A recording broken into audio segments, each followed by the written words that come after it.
Luka masa lalu yang terungkap. Grania, kenapa Claudia tidak juga turun? Benny melirik arloji yang melingkar di pergelangan tangannya. Pria parubaya itu sudah cukup lama menunggu Claudia.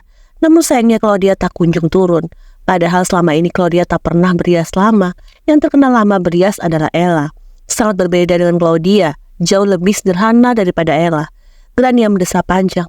Tunggu sebentar, aku akan menghubungi Claudia. Tadi dia bilang hanya mengganti bajunya lalu akan turun. Wanita parubaya itu memutuskan untuk menghubungi nomor Claudia.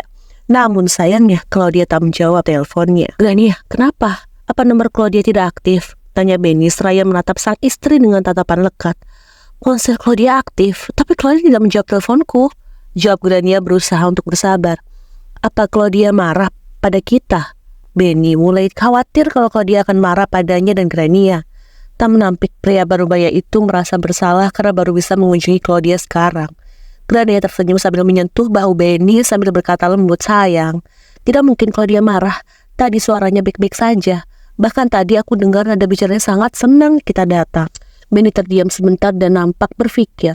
Lalu kenapa sampai sekarang Claudia belum turun juga? Atau jangan-jangan dia sakit? Dia kembali cemas, takut kalau Claudia sakit. Terlebih sekarang kondisi Claudia tengah mengandung. Kok ini kenapa membuatku mencemaskan Claudia? Grania memukul lengan sang suami ketika mendengar ucapan suaminya itu. Aku bukan menakuti. Aku juga khawatir. Sampai sekarang Claudia belum juga turun. Dia juga tidak menjawab telepon darimu. Aku takut terjadi sesuatu padanya. Ujar Benny menjelaskan tentang kecemasannya.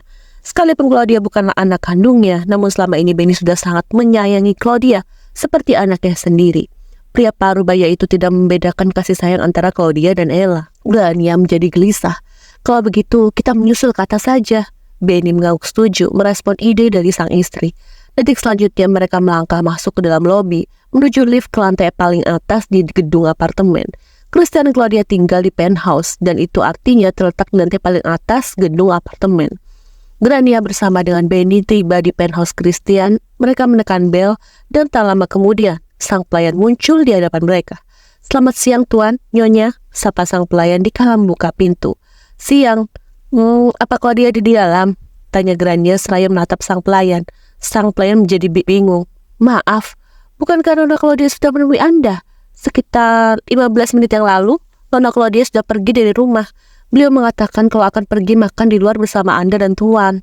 Grania dan Benny bingung, sekaligus terkejut mendengar apa yang sang pelayan katakan. Claudia sudah pergi dari 15 menit yang lalu. Ulang Benny memastikan. Sang pelayan mengangguk. Benar tuan. Maaf, Anda tuan Benny Fitzgerald kan? Ya, aku Benny Fitzgerald. Aku ayah Claudia, jawab Benny dengan nada kian cemas. Claudia belum menemuiku dan suamiku. Kami bahkan tidak bisa menghubunginya. Apa kau yakin Claudia sudah pergi dari 15 menit yang lalu? Tanya Grania memastikan. Sang pelayan menatap Benny dan Grania dengan tatapan bingung serta menjadi cemas.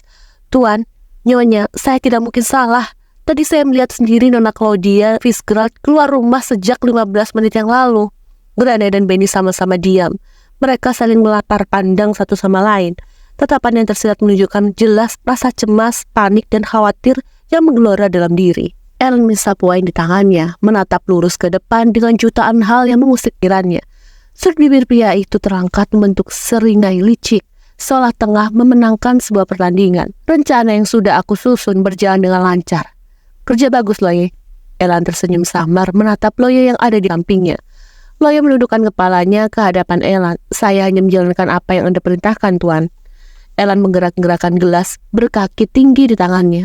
Sudah sepantasnya Christian merasakan sedikit penderitaan. Apa yang buatmu dendam padaku? Gelegar suara Christian tiba-tiba masuk ke dalam ruang kerja Ellen. Sontak Ellen serta sang asisten terkejut melihat keberadaan Christian yang sekarang sudah ada di hadapannya. Tampak dua orang pelayan berlarian mengejar Christian bermaksud untuk mencegah Christian. Namun sayangnya dua pelayan itu tak bisa menghentikan Christian. Kau! Ellen menatap tajam Christian. Pun tentu Christian membalas tatapan tajam Ellen. Tuan, maafkan saya. Tadi saya sudah melarang Tuan Christian Hastings untuk masuk. Tapi beliau memaksa ingin masuk bertemu dengan Anda, Tuan. Jawab sang pelayan beritahu dengan nada ketakutan. Ellen mengumpat dalam hati. Amarah dan emosi mulai menguasainya. Tinggalkan aku dan Christian berdua. Baik, Tuan. Loye dan pelayan segera meninggalkan Christian dan Ellen. Tampak Christian dan Ellen saling melemparkan tatapan dingin dan tajam satu sama lain. Tatapan yang tersirat penuh permusuhan.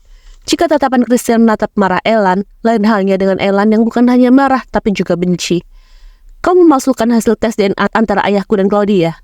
Seru Christian dingin dan tajam. Elan tersenyum sinis. Aku tidak menyangka kalau kau tahu secepat ini. Sepertinya aku terlalu meremehkanmu, brother. Brengsek. Christian melayangkan pukulan keras di rahang Elan. Elan sedikit mundur dikala mendapatkan pukulan dari Christian. Namun dia kini hanya tersenyum meremehkan. Seakan pukulan dari Christian tidak ada artinya. Gimana otakmu, brengsek? Claudia hampir bunuh diri karenamu. Kau memalsukan hasil tes DNA ayahku dan Claudia.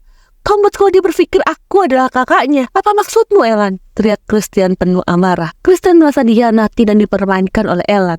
Pria itu tidak menyangka kalau sepupu kandungnya sendiri sampai bersikap seperti itu padanya. Padahal selama ini Christian tak melukai sepupunya. Entah apa yang membuat sepupunya dendam padanya. Elan menyeka sudut bibirnya mengeluarkan darah. Itu tidak sebanding dengan apa yang telah kau lakukan. Setidaknya Claudia baru hampir bunuh diri. Tidak sampai bunuh diri kan? Christian, kau belum pernah menyaksikan wanita yang kau cintai mati di depanmu. Jadi lukamu tidak sepadan dengan luka yang aku alami. Apa maksudmu, Elan? Kau seakan buatku bersalah. Aku selama ini tidak pernah mencelakaimu. Bentak Christian keras dengan nafas memburu akibat kemarahan dalam dirinya. Kau sudah mencelakaiku melalui kematian Delva. Seru Elan dengan mata menyalang penuh dendam pada Christian. Amarah Christian sedikit menyurut. Delva? Delva siapa? Jawabnya yang juga menatap tajam Elan. Pria itu sama sekali tak mengerti apa yang Elan katakan padanya.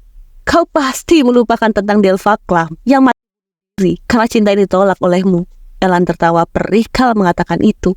Christian terdiam mendengar ucapan Elan. Satu demi satu kepingan memori mulai muncul di ingatannya. Delva Clam, teman kuliahku, itu yang kau maksud? Jika iya, yang aku tahu dia bukan bunuh diri, tapi dia mengalami kecelakaan. Dia bunuh diri, sialan, teriak Elan keras. Kau menolak cintanya. Dia sudah lama jatuh cinta padamu, tapi kau sama sekali tidak melihatnya.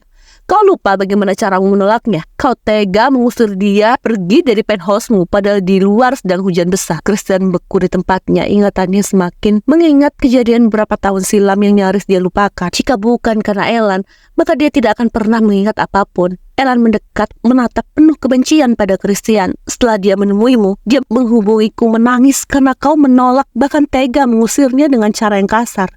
Dia yang putus asa memutuskan aku untuk menjatuhkan mobilnya ke jurang. Kau tahu, dia menjatuhkan mobilnya ke jurang saat dia masih menghubungiku. Aku mencintainya, tapi dia mencintaimu dan tidak pernah bisa melupakanmu. Teriaknya keras, meluapkan semua kenangan masa lalu pedih yang membuatnya membenci Christian. Lagi dan lagi Christian diam. Delva Clam, ya aku pernah menolaknya. Aku mengusirnya karena dia berusaha menggodaku. Christian menjeda sebentar dan melanjutkan. Jadi, kau menjadikan Ella sebagai alat balas dendammu. Lalu setelah kau tahu aku tidak mencintai Ella, kau ingin jadikan Claudia sebagai alat balas dendammu. Nada bicara Christian begitu menyeramkan seakan singa yang tengah murka karena telah diusik. Elan mengangguk dengan wajah menahan perasaannya. Kau benar. Aku menjadikan Ella sebagai sumber kehancuranmu. Tapi sayangnya kau tidak mencintai Ella. Rencanaku gagal. Tapi tidak sepenuhnya gagal. Kau tahu kenapa?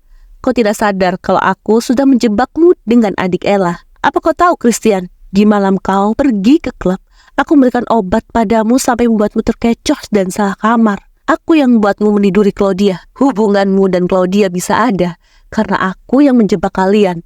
Aku diam membiarkan kalian sama-sama jatuh cinta. Itu semua memang sudah bagian dari rencanaku. Sekarang, tiba saatnya aku menghancurkan hubungan cinta kalian.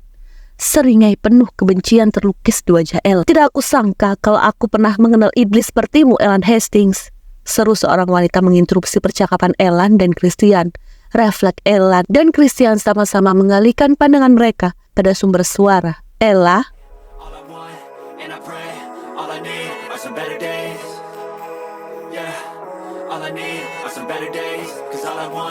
and I pray, I believe in the better days.